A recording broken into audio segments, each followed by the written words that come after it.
Peace be with you. As it states at the beginning of Psalm 121, I was glad when they said unto me, let us go into the house of the Lord. Well, the big day has arrived, the day that we've all been longing for. This Sunday, June 20th, the First Church in Oberlin, United Church of Christ, will resume in-person worship. I'm excited about this development, and I hope you are too. As we prepare for this wonderful occasion, I'd like to take a moment to go over some of the guidelines that will be in place so that all of us can have a pleasant experience, a safe experience, a worshipful experience. Our executive council several months ago appointed a special task group to create guidelines for reopening, including for worship.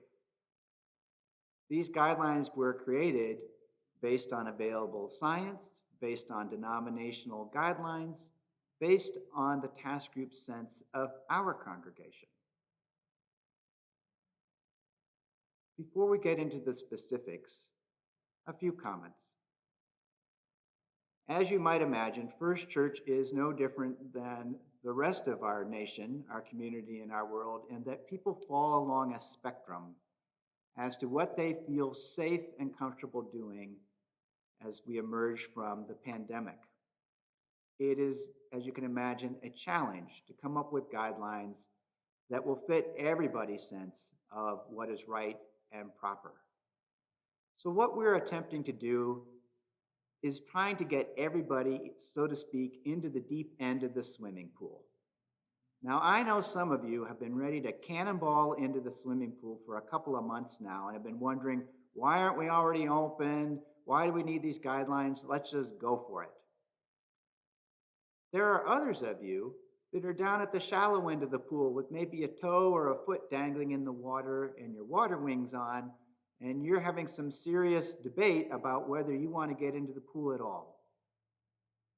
So these guidelines are in place so that all of us as a community can gather together initially down at the shallow end of the pool, worship together, and as a group with one another, move into deeper waters over a period of time. I have no idea how long this process will take, but I imagine after we've had a few Sundays together as we move through the summer, that some of the guidelines that are in place for this Sunday will be modified or may entirely disappear. What I'm presenting to you today is simply a starting point, a place where we can all begin and be together as a worshiping community. So first off, the live streaming will continue. So if you're not feeling well or you just prefer to connect to us from home, please know that the live streaming will continue. You will connect to it the same way as you have been doing for the past several months. And this is a commitment we've made going forward as a leadership team. We will continue to work to improve and develop our audiovisual capabilities, but one way or another, there will be a way for you to watch the service live or to watch a recording of it at your convenience. We encourage everyone who comes to worship to be vaccinated. We are not going to ask you your vaccination status, but we encourage you, if you are eligible to be vaccinated, to be vaccinated. Masks, although not required, are strongly encouraged. There will be no mask police, but we really do encourage you to wear a mask, which may seem to some of you counterintuitive given what we are hearing from the CDC and what is happening in other settings in our community. But we are doing this for several reasons. First, we are doing it as a faith statement of extravagant welcome. We want people to feel safe, and by wearing masks, we make that possible for more people to feel like they can come to worship. We encourage you to wear a mask to protect those who are ineligible to be vaccinated. In our congregation, that can be for all hosts of reasons. It could be because people can't get the vaccine, for some physical reason they can't take it, or simply because of their age. And so this certainly affects younger people in our congregation, particularly our children and younger youth.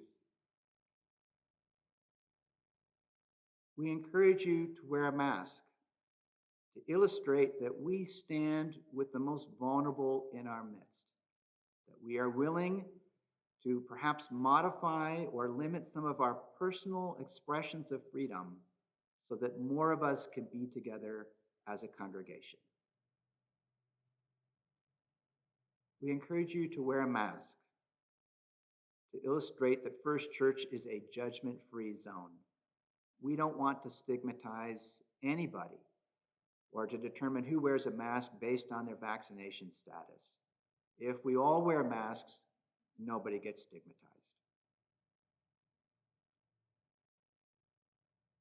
We want folks to wear masks to make everyone feel safe and comfortable. And we want folks to wear masks so that we can keep our worship leaders safe who will be taking their masks off at times to lead worship.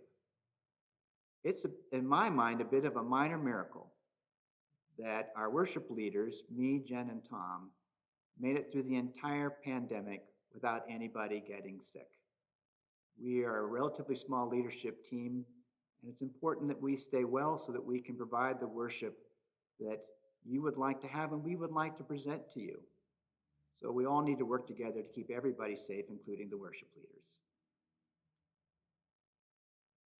We recognize that people currently have different physical distances at which they feel comfortable.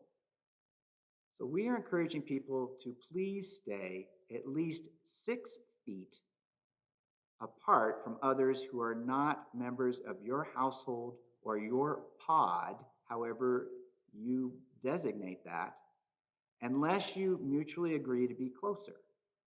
So what does that mean? That means if you come to church this Sunday and you see a friend on the other side of the meeting house that you'd like to sit with that you haven't seen in months, if you want to go over them and the two of you have a conversation about your vaccination statuses and determine whether both of you are comfortable sitting together, by all means do so.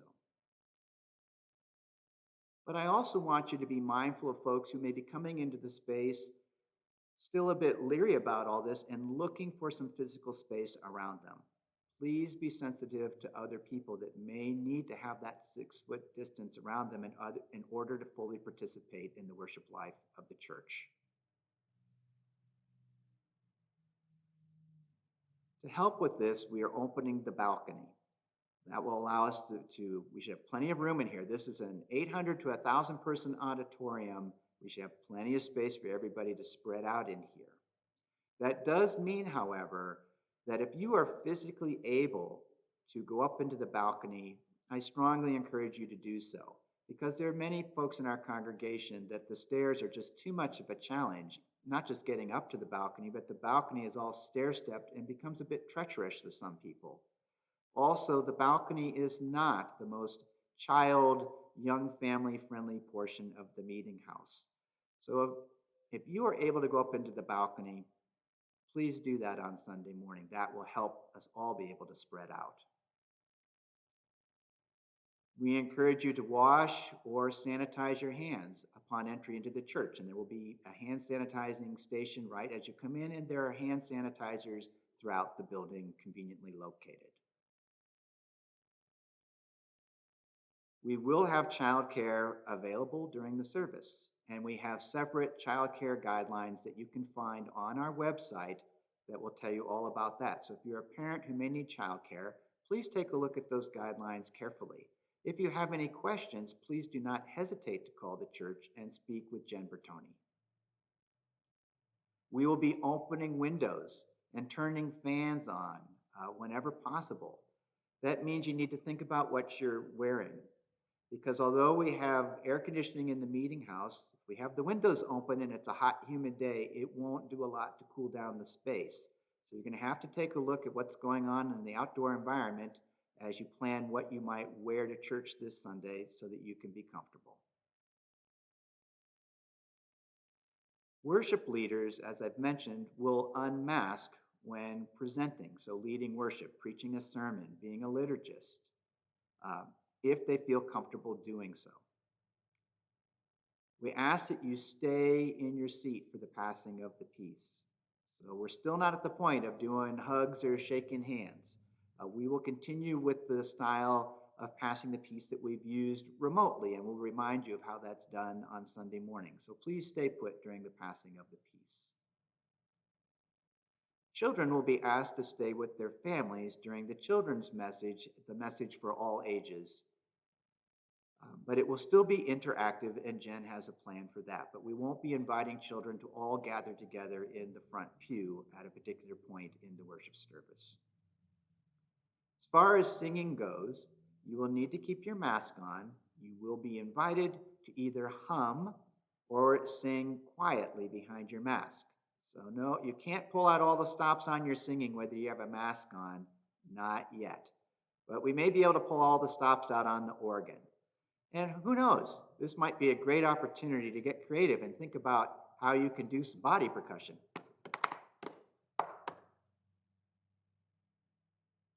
There will be no choral singing at this time.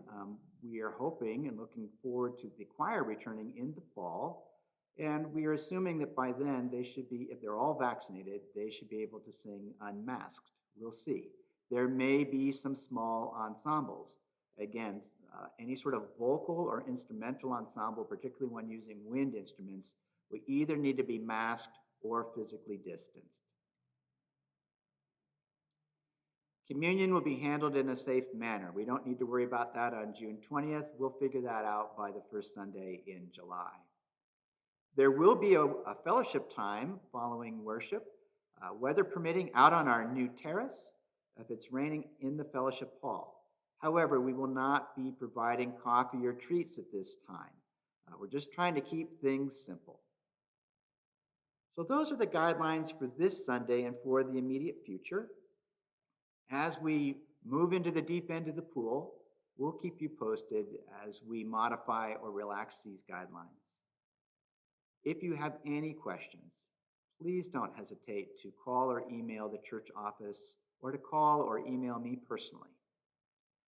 I hope that you will all seriously consider, if you're within driving distance, coming to join us for in-person worship this Sunday, June 20th. We're saving a seat for you. Take care. Peace be with you.